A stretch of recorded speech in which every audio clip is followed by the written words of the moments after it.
a family resource center that has been set up. I'm grateful for all of the law enforcement agencies from a number of different jurisdictions, all the different departmental support that we've received. They're going to be working tirelessly. There's also a family resource center that is being set up as we speak to make sure that we're there for everybody. Again, to the families that are suffering, to those that have experienced loss, I'm so deeply sorry. We're going to be with you every step of the way. We love you. This kind of act of evil should never happen, and it happens far too often. The chief will provide additional details. My name is Brian O'Hara, B-R-I-A-N, O''H-A-R-A. I am the Minneapolis Police Chief. Earlier today, just before 8:30 a.m., our city experienced an unthinkable tragedy. Minneapolis police officers responded to a report of a shooting at a mass that was happening at the Annunciation Roman Catholic Church on the block behind me. This worship service was marking the first week of school for children that are attending the Annunciation Catholic School.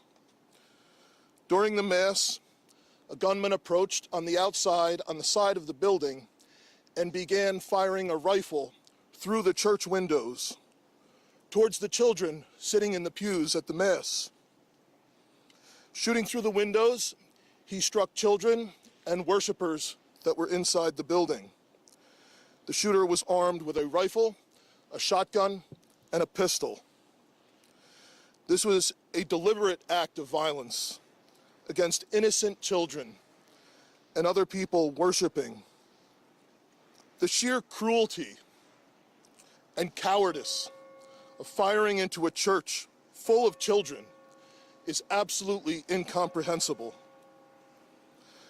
Police officers from the Minneapolis Police Department immediately responded, entered the church, and attempted to provide first aid and rescue some of the children that were hiding throughout the building, while other first responders came and EMS responded to rush victims to nearby hospitals. 2 young children, ages 8 and 10, were killed where they sat in the pews. Their parents have been notified. 17 other people were injured, 14 of them being children. 2 of those children are in critical condition. The coward who fired these shots ultimately took his own life in the rear of the church. Our hearts are broken for the families who have lost their children, for these young lives that are now fighting to recover, and for our entire community that has been so deeply traumatized by this senseless attack.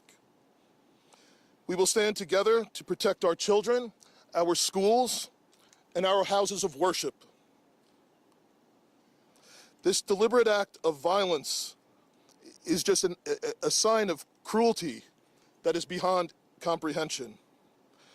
Our hearts are broken for everyone that's been affected by this tragedy.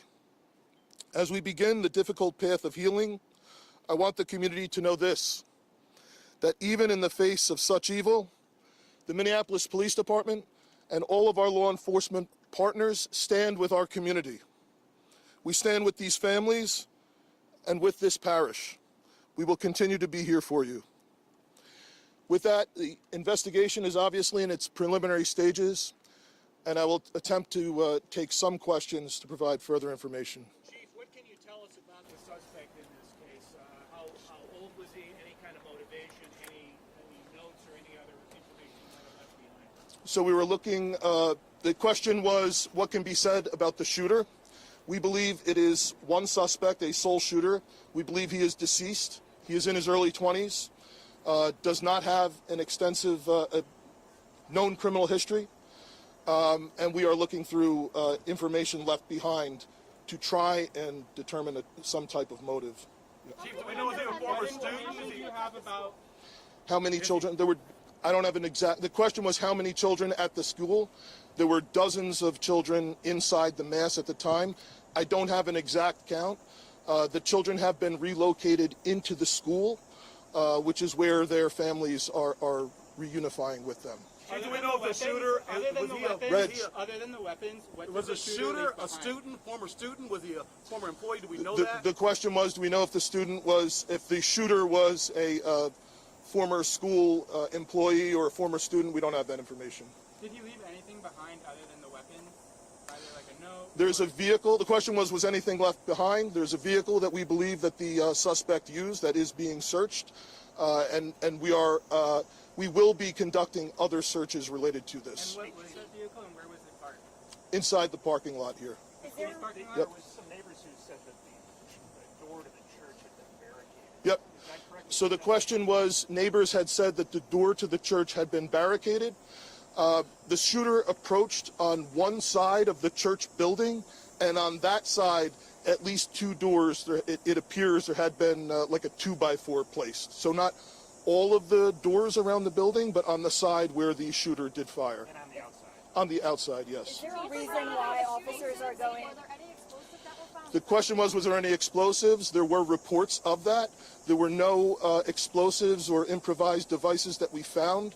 I do believe there was one, I guess you would call it a smoke bomb, like not an explosive, but a sort of a firework that would release smoke. And which side of the building? North, south? The side that is closest to us, here, on this side. Yeah. Is there a reason why agents are also at these nearby homes? I don't have specific information on that that I can Was he release. dead from a gunshot wound, this suspect? The question was, is he dead from a gunshot wound? The answer is yes. We believe he took his own life in the parking lot. Was this outside or both inside that he was shooting? The question was he shooting outside and inside? He was absolutely shooting outside of the building on the side of the church, inside through the windows. It appears he may have gone inside, but I don't believe we've located any casings inside the building. So I'm not certain if he fired also while inside. It appears, if not all, most of the shooting happened outside the building. Is this shooting related to any other shootings that happened in the last So, 24 hours? yeah, Taylor's asking, is this related to any of the other shootings? This does not appear to be related to any other shooting in the city. Do you know approximately how many rounds were fired? The question was how many rounds? I would say it's in the dozens. We don't have an exact count. There's a sidewalk on the outside as well as a grassy area, so obviously we are going through and taking our time to process the scene. Was he firing just one weapon, like the rifle? Or The question was he firing one weapon? We believe he had fired all three. He had a rifle, a shotgun, and a pistol. Chief, was this individual licensed to conceal and carry? Did he have any background prior? Were the weapons, was he lawfully carrying the weapons? I don't have that information, and I don't have any information on any significant criminal history either. was he dressed at all in any tactical type of gear or anything? It appeared he had some black clothing on, his cargo-type pants. I guess you could interpret that as, however you like. Yeah. Ladies and gentlemen, thank you for helping us to get the information out today. We have a lot No more more work questions? that needs to be done. We will return back later today to provide more details as they become available, and we'll let you know how you can know about that in the moments to come. Thank you. How can the public help? That's it. Thank you.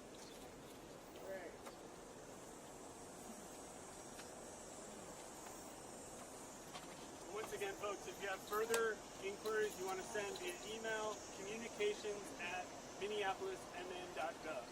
Thank you.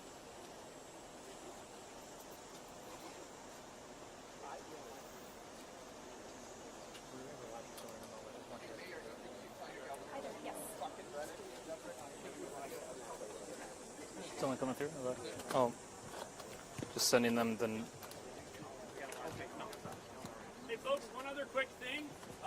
If you want to be absolutely sure to be notified of the next press avail, please send an email, again, to communications@minneapolismn.gov, just to make sure, triple sure you're on all the lists, okay?